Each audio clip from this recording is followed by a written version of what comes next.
malapit siya sa McKinley Hill. So, nandito kami sa The Barracks. So, nag-o-offer sila ng marami silang sandwich sila. Meron silang a la carte. Only steak. Pero, ang aming i-feature today ay ang kanilang unlimited steak plan. Hindi lang steak, Salisbury, eme-eme. So, kung gusto nyo makita yan, keep on watching. Sold for only steak. Ganto!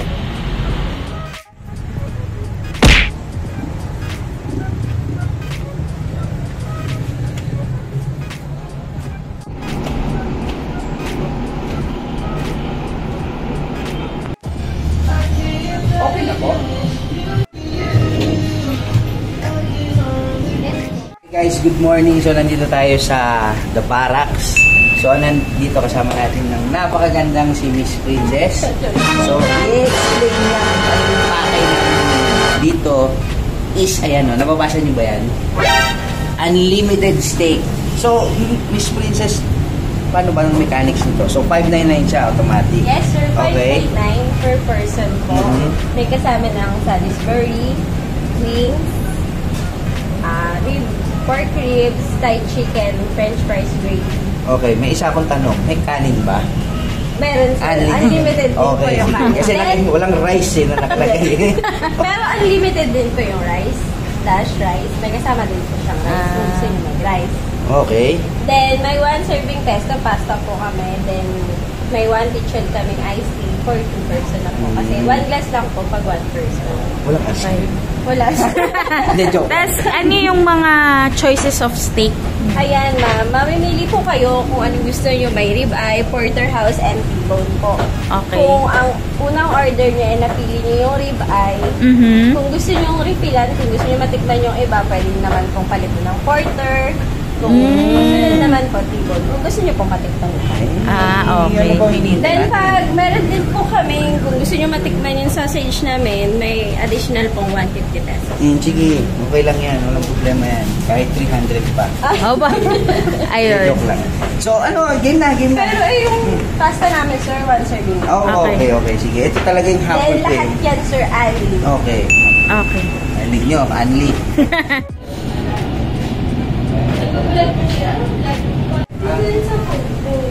Ito.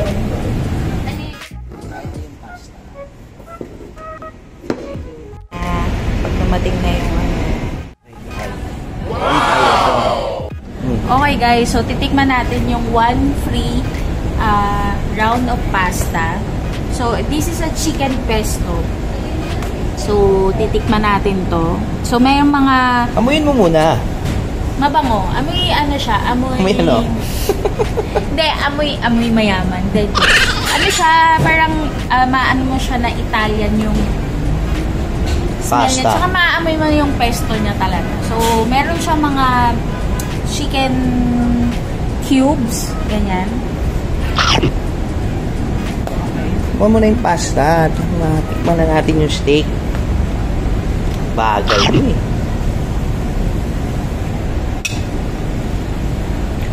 Okay. Yung kanilang pasta, medyo nag-sit in na siya ng matagal. Pero, yung quality ng kanilang pasta, hindi bumaba. Yung kanilang yung pasta noodles nila al dente. Ano ba yung al dente? Hindi siya too soft, hindi rin siya too hard. Ano sa Tagalog ng al dente? Tama lang, ganon. Meron ka pa rin. Tama lang. Pero hindi siya malabsa. Hindi rin naman siya sobrang tigas. So, tamang-tama lang siya. Tapos yung kanyang alad, nagko-complement dun sa pesto na flavor niya. So, talagang kahit hindi siya green, kasi usually, expected natin, makikita mo talaga yung green na green siya po. Ito hindi naman masyado. Pero, lasang-lasa mo yung pagka-pesto niya.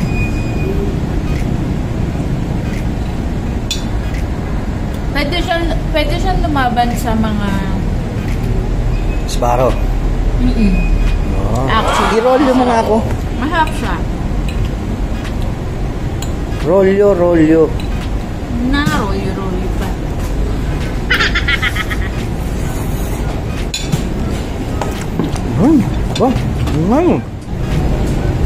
Fire. Teka, hindi ko alam kung ano to.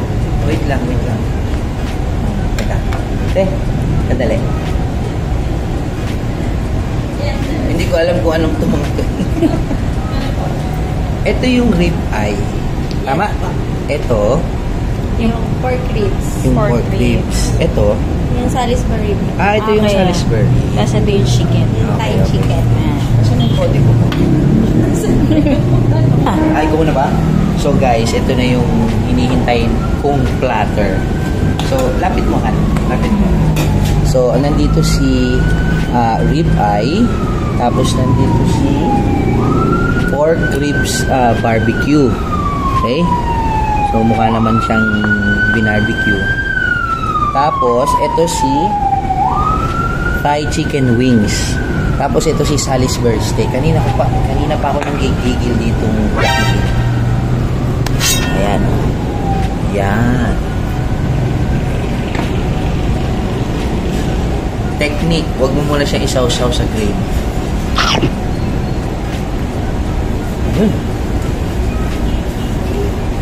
Parang American breakfast. Steak. Sarap. Ito pa nga. So, ang naalala ko dito guys, IKEA sa Saudi. Meron kasi silang Salisbury steak doon. Ganito yung lasa. Hindi siya maalat. Tama lang yung seasoning niya. Hindi siya matigas. Hindi yung gagat-ngatin mong gano'n. Masarap. Ano ba? So,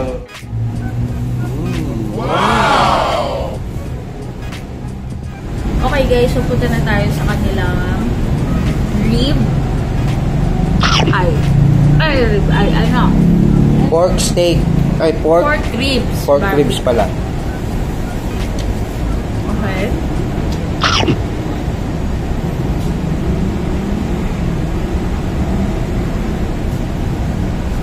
Yung kanyang texture is more on crispy pata. Parang ganun. May Okay. crunch. May crunch siya. Sige, pumutol ka and then isaw-saw mo naman sa gravy. Hindi ka, kasi may sarili siyang sauce eh. Ano nyo guys, oh. Sobrang laki oh. So, hindi mo siya sasaw-saw sa gravy. Kasi may sarili, ayan no, may sarili siyang sauce. Okay, yung pinakaloob niya, soft siya. Tsaka, tapos crispy outside. So, yun nga, medyo nandun siya sa side na para siyang crispy pata yung texture. But the taste is there. I mean, what do I mean by that? Yung kiniklaim niya na pork beef barbecue, eh, barbecue talaga siya. So, yung kanyang sauce is very delicious. Hindi siya matapang. Saktong-sakto lang siya. Tsaka, mahilig kasi ako sa ganito na medyo manamis-namis siya. Tapos, ano ito dito, masarap to kapag nag-iinuman. Pulutan. Pulutan. Kasi, guys, ang laki na ito. Tignan nyo naman, no? Nakailang kain na ako, pero parang hindi siya nababawasan. Bubus kay Arvin yan. Grabe. Masarap siya. Abang kinakat ko.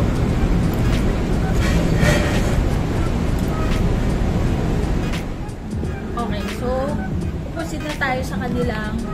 Ito ay rib eye steak.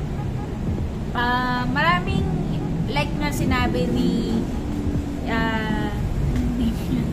Princess ka. Oo, princess. You have 3 choices of meat sa pagka-steak. Is it, rib eye, T-bone, T-bone, T-bone. Porterhouse. Porterhouse. So, titikman ko siya without without The gravy. gravy.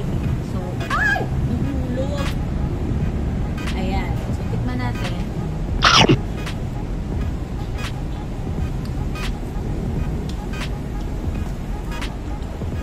So,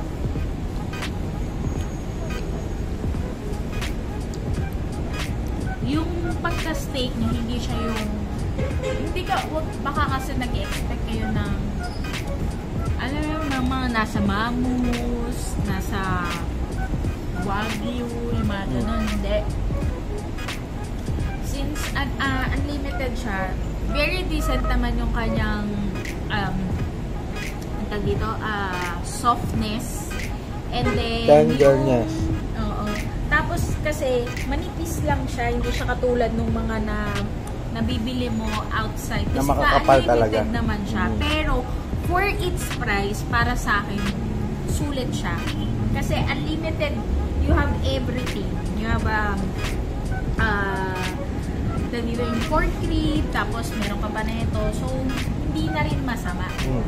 Tsaka, yung panalo siya, yung taste niya, kasi matitikman mo yung pagka-charcoal thingy niya, kung paano siya niluluto. Tignan natin reaction Natin may ni Madam gravy. sa gravy.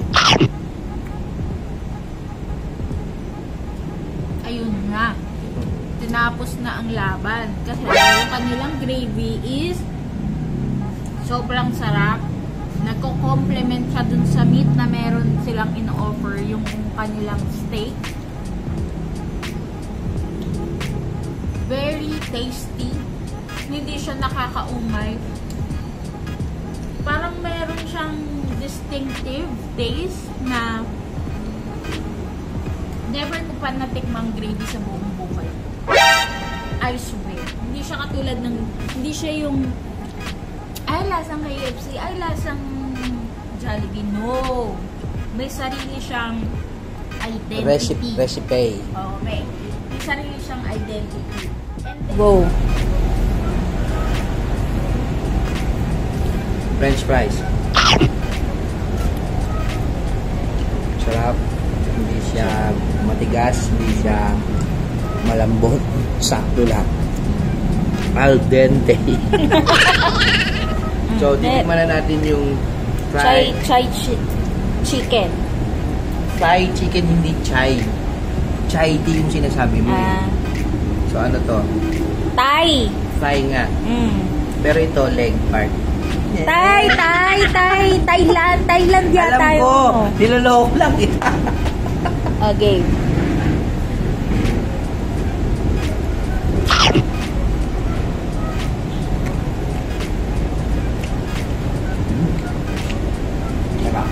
Tagal naman na ito. Talagang nilala sa plaza.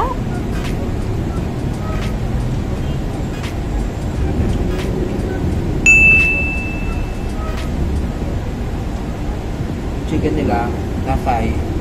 Hindi ko kasi alam yung recipe ng Thai chicken.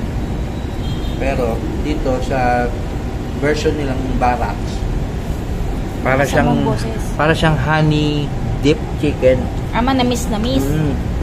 Masarap siya. Lalo na pag sinawsaw mo dito. Kaso ang problema, sa chicken kasi, gusto ko walang buto. Gets mo yun? Pag kumakain ka ng walang buto, tuloy-tuloy ka mo yan, tuloy-tuloy mo siya na-enjoy. Hindi na ano yung momento. Wings yata. Yan. No, yun nga. Masarap to. Masarap siya. Hindi ko naman sasabi din masarap. Okay, guys, yung kaninang tinikman natin, yun yung rib eye. Ito, si Don Lord. Papakita niya sa'yo yung T-bone. Ito yung T-bone. Ayan, tinawag na T-bone. Kasi nga, May T. yung bone, parang T. Yung ginamit ni Gerald Butler sa ano bang pangalan ng movie na yun? Law-abiding citizen. Yung law-abiding citizen. O, pakita mo yung rib, kung gaano kalaki. Yung rib. Nasa may rib? Oh, ito. Ito yung rib. Oh, fall off the bone. Kasi laki ng kamao ko.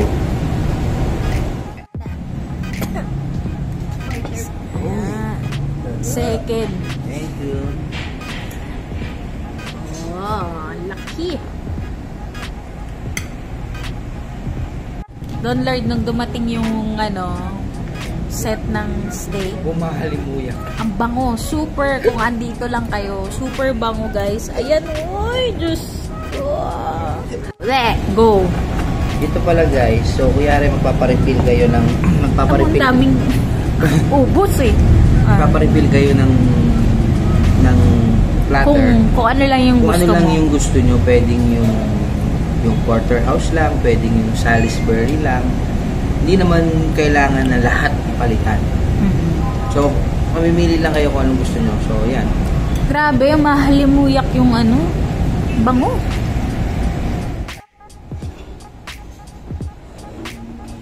Granada. May bala ba doon eh? Baka pumutok to ha. Hindi kasama po cremation. Sugar. Sugar dito loaded ha. Guys, kung nagtataka kayo kung ano yung mga granada at baril dito. Yan. Kapag nag-avail kayo ng Unli steak. May free ko. free coffee. So, ano lang to brewed. Americano, in short. Amen. Hi guys, so nandito tayo ngayon. Nabusog na. So kasama natin yung pinaka main guy dito sa barracks, si Sir Basti. So, Sir Basti, may tanong ako. Lord nga po pala. Hello, RD. Tingnan mo yung nasa likod ha. So, kailan to na-start, sir? 2 years na po kasi wala dito wait lang, ano ulit yun? Okay. Anong year? December? No, August? So, 1 year kayo nung August 2023. Tama? Tama ba? 23 na? 2. Okay. 23. Tapos, meron akong gustong itanong sa'yo kanina. Bakit bakit na para? Ano ba siya? So, Military inspired. Nung hinahanap namin yung, syempre, pwesto. Tagal namin naghanap ng pwesto para lang maganda, di ba? Yung harap kasi natin, kung titignan niyo po ito, Okay. mga families po, nandyan. So, isipin namin, sino ang pinakamalapit na customer namin? Tama. Sila. So, kung isipin namin, edi gawin na lang namin the barracks. Kasi it's for family, also for friends, and since may bar din siya, get together siya. So, kumbaga, na-inspire yung location dun sa mga katabing barracks talaga. Okay. Sige sir, invite mo sila sa the barracks. Hello po, makapunta po sana kayo dito sa barracks located at Taguig, 1 Bayani Road. Thank you. Okay. Thank you po. Mga